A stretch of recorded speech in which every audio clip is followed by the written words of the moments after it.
타이타닉 2호가 항해할 예정이고 여러분도 탑승할 수 있어요. 역사상 가장 유명한 증기선을 타고 여행하는 것이 어땠을까 궁금해 본 적이 있나요? 물론 타이타닉에 대해 말하는 겁니다. 그런데 얼마 전 저는 타이타닉호의 강철이 어떻게 조립됐는지에 대한 다큐멘터리를 봤습니다. 정말 흥미진진했어요. 여러분도 보셨다고요? 그 배가 비극적인 종말을 맞았다는 건 참 안타까운 사실이에요. 하지만 좋은 소식은 머지않아 여러분도 안전하게 그 역사상 최고의 여객선을 타고 여행을 할 수 있다는 것입니다. 한 세기가 넘도록 타이타닉의 이야기는 전 세계의 사람들을 매료시켜 왔습니다. 흥미롭게도 호주의 최대 부자 중 한 명인 사업가 클라이브 팔머 역시 타이타닉의 팬입니다. 2012년 그는 전설적인 배의 복제품을 만들겠다는 그의 프로젝트를 발표했습니다. 북대서양에서 원조 타이타닉이 침몰한 지 정확히 100년이 되는 해였어요. 팔머는 모든 경험을 그대로 재현하기를 원했고 자신의 크루즈 회사의 이름을 블루스타라인이라고 지었습니다. 원조 타이타닉을 소유했던 화이트스타라인을 본떠서 말이죠.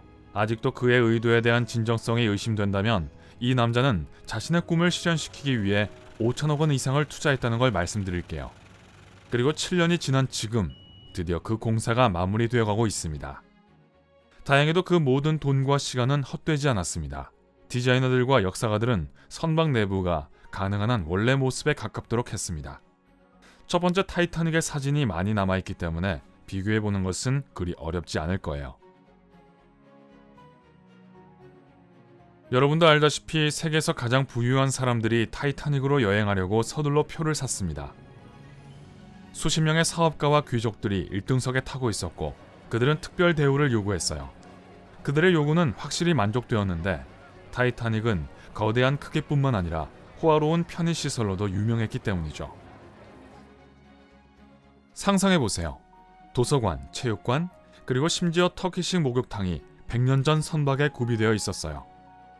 당시 1달러만 내면 냉탕, 온탕, 한증막을 이용할 수 있었어요. 선박이 바다를 항해하는 동안 말이죠. 바닷물 온수 수영장도 있었습니다. 비록 작기는 했지만 당시 수영장을 갖춘 두 번째 선박이었으니까 그 자체만으로도 대단한 것이 틀림없었죠. 최초의 선내 수영장은 타이타닉의 자매선인 RMS 올림픽호에 1년 앞서 설치되었습니다. 이 모든 시설이 타이타닉 2호에서 그대로 재현될 것입니다. 원조 타이타닉과 마찬가지로 타이타닉 2호에도 스쿼시 코트와 체육관이 설치되고 최신식의 운동 장비를 갖추게 될 거예요. 1912년 당시에는 로잉머신, 운동용 자전거, 그리고 전기말이 갖춰져 있었습니다. 승객들이 혼자 혹은 강사의 도움을 받아 운동을 할 수 있었는데 요즘과 크게 다를 바가 없었죠. 물론 복장은 달랐을 거예요. 긴 드레스나 양복을 입고 운동한 적이 있나요? 없을 거예요. 동물들도 배에서 잘 보살핌을 받았습니다. 특히 12마리의 개들은 개별 공간이 있었어요. 개 주인들은 사실 여행 중에 애완견 대회를 열 계획이었지만 불행하게도 빙산의 방해로 무산되었습니다. 타이타닉의 가장 호화로운 공간 중 하나는 라운지였습니다. 벽은 자개와 마호가니 나무로 장식되어 있었습니다. 승객들은 또한 대리석 벽난로 근처에서 몸을 녹일 수 있었는데 그것은 선박 전체에서 유일하게 작동하는 벽난로였어요. 그렇지만 하나의 작은 문제점이 있었어요. 그 방은 남성 전용이었죠. 아마도 새 타이타닉에서는 이 낡은 규칙이 분명히 업그레이드 될 거예요. 제임스 카메론 영화의 마지막 장면에서 로즈가 잭을 만났던 아름다운 나무 계단 기억나요? 슬픈 장면이죠. 그것은 원래 배의 갑판을 연결했던 유명한 그랜드 스테어웨이의 모습입니다. 타이타닉 2호도 같은 계단층을 갖출 것이고 낮에는 자연광이 유리돔을 통해 계단을 환하게 밝혀줄 거예요. 새 선박에서 인스타그램용 사진이 가장 많이 찍힐 위치는 아마 이곳일 것 같아요. 그리고 1등석의 호화로운 식당도 잊지 마세요. 식당은 너비가 28m, 길이가 35m였습니다. 공간이 매우 넓어서 한 번에 500명 이상을 수용할 수 있었어요. 그것은 타이타닉에서 가장 크고 가장 멋진 방 중 하나였습니다. 흰색으로 칠해져 있었고 선박 창문이 납 유리창 뒤쪽에 숨겨져 있어서 마치 우아한 육지 식당에 있는 듯한 착각을 불러일으켰습니다. 맛있는 음식과 어우러진 이런 실내 장식은 평범한 저녁 식사를 일생일대의 경험이 되게 해줄 수 있죠. 그것도 다 좋지만 아무리 화려한 식당이라도 몇 번 식사를 하고 나면 실증이 날 수 있겠죠. 그럴 경우 타이타닉에는 프랑스 거리 카페의 모습을 한 카페 파리지엔과 대서양의 전망을 즐길 수 있는 베란다 카페가 있었습니다. 아마 이번에도 그 당시처럼 젊은 승객들에게 인기가 있을지도 모르죠. 타이타닉 2호의 개인 선실 구조 또한 원래 모습에 충실할 예정입니다. 3가지 범주의 승객들을 태울 예정이므로 3가지 유형의 선실이 있을 거예요. 1등석 승객들은 대형 캐노피 침대, 테이블, 장식용 벽난로까지 갖춘 더 넓은 스위트룸을 즐길 수 있습니다. 2등석은 덜 고급스럽지만 꽤 아늑할 거예요. 벽에 고정되어 있는 2층 침대나 소파가 있을 거예요. 그리고 3등석 선실도 100년 전과 똑같을 겁니다. 가장 작고 소박한 선실들이었고 종종 한 방에 4개의 침상이 있었습니다. 하지만 그 당시에는 꽤 괜찮은 시설이었어요. 한 가지만 제외하고요.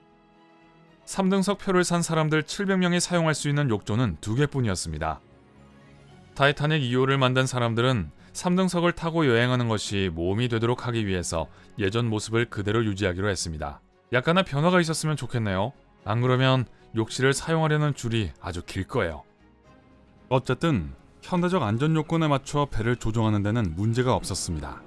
원래 타이타닉에는 3,300여 명이 타고 있었으며 구명보트는 필요한 수의 3분의 1밖에 되지 않는 20척에 불과했습니다. 타이타닉 2호는 약 2,400명의 승객과 900명의 승무원을 태울 것이고 구명보트와 구명조끼의 수는 훨씬 더 많을 거예요. 비상시에 배에 타고 있던 모든 사람에게 충분하도록 말이죠. 달라진 것은 그것뿐이 아닙니다. 새로운 타이타닉호는 대모스로 연결된 것이 아니라 더 튼튼하게 용접된 선체를 갖출 것입니다. 선체의 이 부분이 빙산과 충돌했을 때 파손되어 물이 밀려 들어왔던 것이기 때문입니다.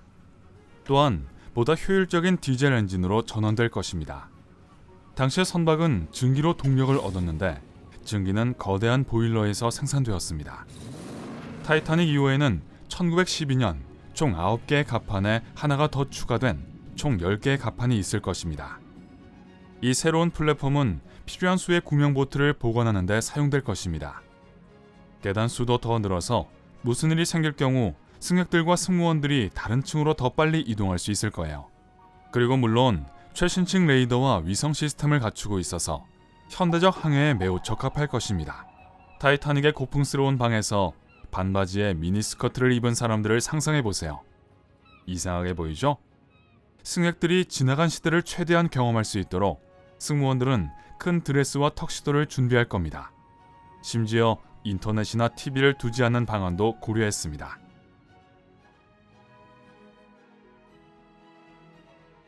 아직 티켓 판매가 시작되지 않아서 현재로서는 대략적인 여행 가격을 알려드릴 수가 없네요.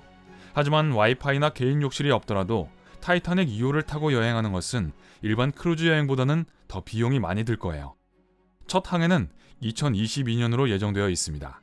이 배는 두바이에서 영국 사우샘프턴까지 여행을 한 후 원래 타이타닉의 항로를 따라 뉴욕으로 이동할 예정입니다. 만약 모든 것이 계획대로 된다면 전 세계적으로 크루즈 여행이 계획될 예정입니다. 여러분은 과거 어느 시대로 여행하고 싶으세요? 아래 댓글로 알려주세요.